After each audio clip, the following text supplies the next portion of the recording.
Usap-usapan ngayon sa social media ang umano'y bagay na tambalan ni Kai Montinola at Andres Mulak matapos mapansin ng fans ang kanilang natural na chemistry kahit wala pa silang opisyal na proyekto na magkasama.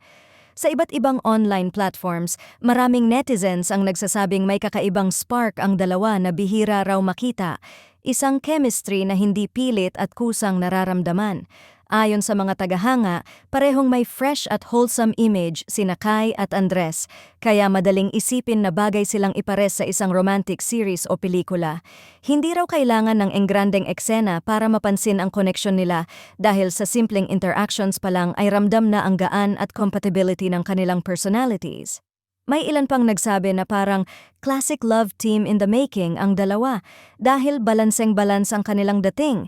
Hindi overpowering ang isa, kundi nagtutulungan para lumabas ang charm ng bawat isa. Dahil dito, sunod-sunod ang panawagan ng fans sa mga producers at network executives na sana ay mabigyan ng proyekto ang dalawa.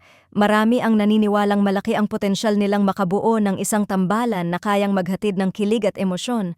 Lalo na sa panahon ngayon na hinahanap ng viewers ang mga bagong mukha na may authentic na connection sa screen.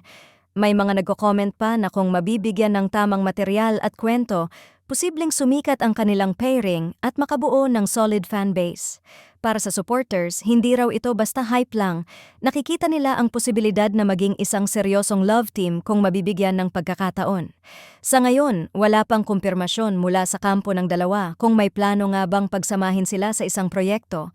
Ngunit habang patuloy ang lumalakas na clamor ng fans, hindi maikakaila na unti-unti nang nabubuo ang interes ng publiko sa tambalang ito. Kung pagbabatayan ang reaksyon ng netizens, tila maaga pa lang ay may sumusubaybay na sa kanilang kwento at marami ang umaasang ito na ang simula ng isang bagong love team na aabangan sa industriya.